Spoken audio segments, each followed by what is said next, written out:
मैं आपको एसएससी में आए जीके के कुछ प्रश्न कराने वाली हूँ जिसका टॉपिक है महाजनपद। पहला प्रश्न, निम्न में से कौन सा एक राजशाही राज्य नहीं है जो भारत में 7वीं और 6वीं शताब्दी ईसा पूर्व में मौजूद था? सही उत्तर है डी, कौशल।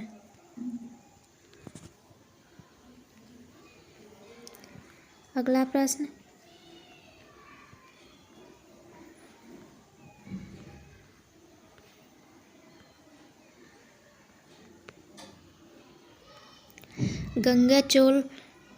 गंगैकोंड चोल या गंगा के विजेता की उपाधि डैश ने धारण की थी? सही उत्तर है सी, राजेंद्र चोल फर्स्ट। अगला प्रश्न,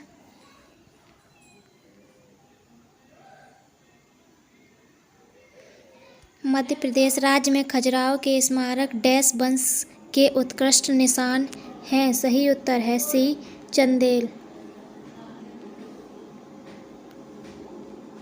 अगला प्रश्न, देवी निशुम्भसूदिनी का मंदिर किसके द्वारा बनवाया गया था? सही उत्तर है बी, चोल।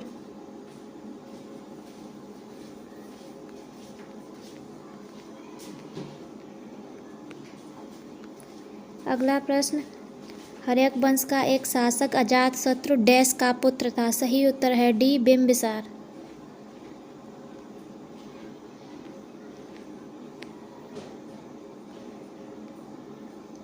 अगला प्रश्न, प्रसिद्ध चिकित्सक जीवक किसके द्वारा नियुक्त किया गया था? सही उत्तर है डी, बिंबिसार।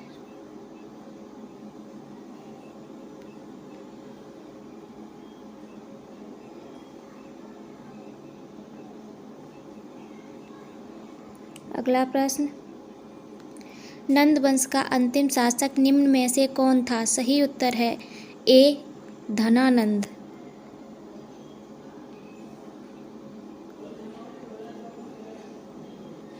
चलिए इसका डिटेल भी पढ़ लेते हैं।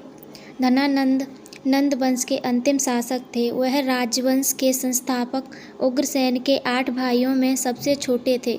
नंद वंश उनके साथ लगभग 321 ईसा पूर्व में समाप्त हो गया जब चंद्रगुप्त ने गुप्त राजवंश की नींव रखी। अगला प्रश्न,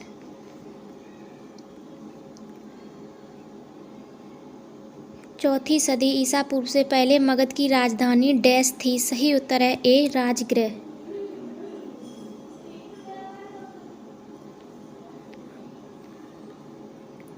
अगला प्रश्न, चौथी शताब्दी ईसा पूर्व में मगध की राजधानी डैश में स्थानांतरित कर दी गई थी? सही उत्तर है डी, पाटलिपुत्र। चलिए इसका भी डिटेल पढ़ लेते हैं। शिशुनाग ने 413 ईसा पूर्व में अपनी राजधानी राजगिर और बाद में पाटलिपुत्र अब बिहार में के साथ अपने राजवंश की स्थापना की। अगला प्रश्न, किस वंश ने महाबलीपुरम के 5 रथ मंदिरों का निर्माण किया? सही उत्तर है बी, पल्लव।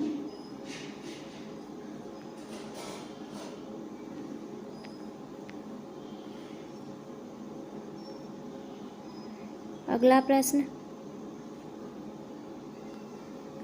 निम्न में से कौन एक चोल साम्राज्य मंदिर का उदाहरण है? सही उत्तर है सी, ऐरावतेश्वर मंदिर।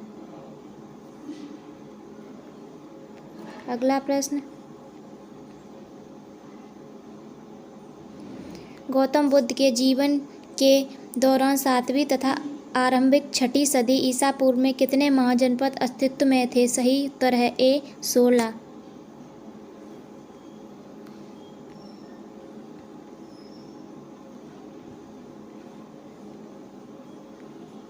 अगला प्रश्न, चालुक्य वंश का संस्थापक कौन था? सही उत्तर है डी, पुलकेशिन फर्स्ट।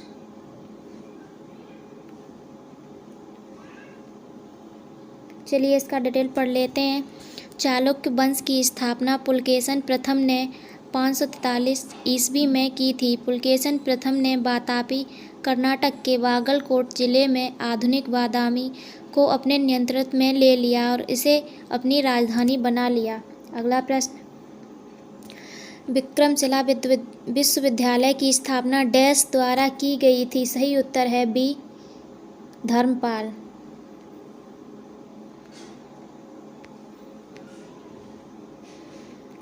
इसका डिटेल, विक्रमशिला की स्थापना पाल राजा धर्मपाल ने 8वीं शताब्दी के अंत या 9वीं शताब्दी की शुरुआत में की थी। 1193 के आसपास भारत में बौद्ध धर्म के अन्य प्रमुख केंद्रों के साथ साथ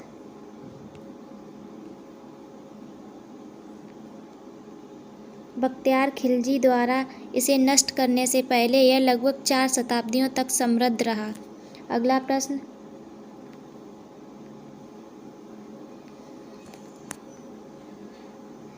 एक पाल राजा डैश ने विक्रमशिला विश्वविद्यालय की स्थापना की थी। सही उत्तर डी, धर्मपाल।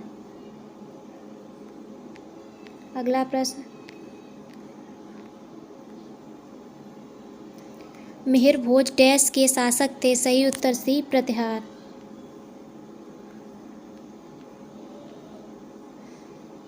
प्रथम भारत के गुर्जर प्रतिहार वंश का शासक था। भोज विष्णु का भक्त था और उसने आदि वराह की उपाधि धारण की, जो उसके कुछ सिक्कों पर अंकित है।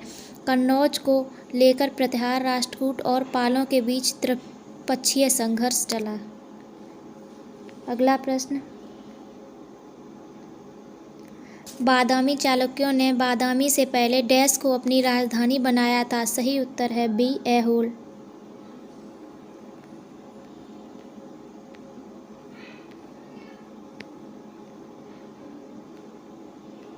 वर्तमान के भोपाल शहर का निर्माण निम्न में से किस प्रतिहार शासक के द्वारा किया गया था? सही उत्तर है डी, मिहिर भोज।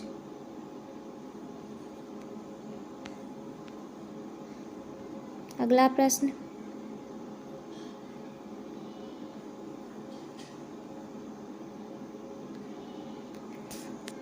भोपाल का वर्तमान शहर निम्न में से किस प्रतिहार शासकों द्वारा बनाया गया था? सही उत्तर है डी, मिहिर भोज। अगला प्रश्न,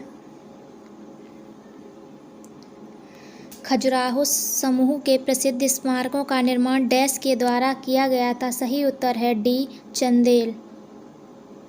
यहाँ पर मिसप्रिंट हो गया है, यहाँ चंदेल होगा।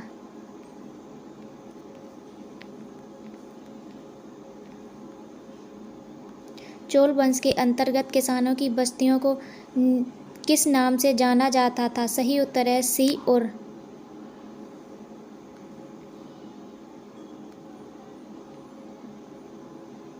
चलिए इसका डिटेल पढ़ लेते हैं।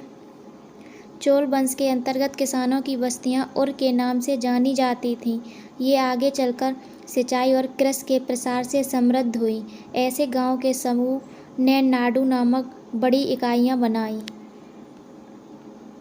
अगला प्रश्न, हर्यक वंश से मगध का प्रथम शासक कौन था? सही उत्तर है ए, बिंबिसार।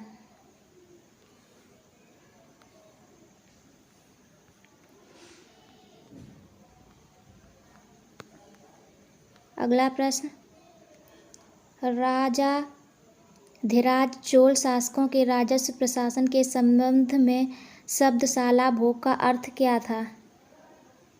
सही उत्तर है सी, विद्यालय के रखरखाव के लिए दान दी गई भूमि।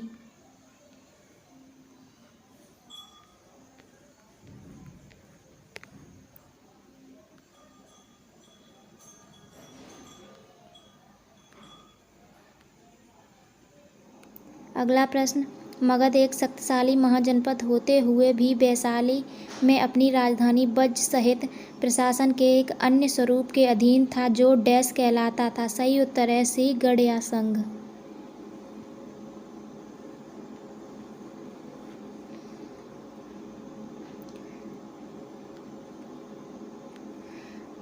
प्राचीन भारत में महाजनपदों के शासकों ने अपने क्षेत्र में डैश से भाग नामक कर एकत्र किया था। सही उत्तर है ए, किसान।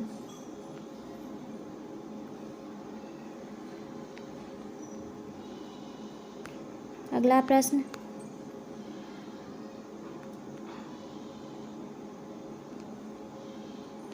गंगा और सोन जैसी नदियां प्राचीन भारत के एक महाजनपद डैश से होकर बहती थी? सही उत्तर है सी, मगध। चलिए इसका डिटेल पढ़ लेते हैं।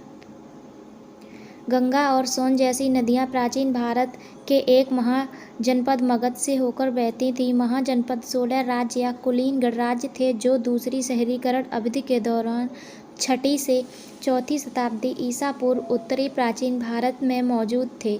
कंभोज, कौशल और मच्छ कुछ महाजनपद हैं। आज के लिए इतना ही। धन्यवाद।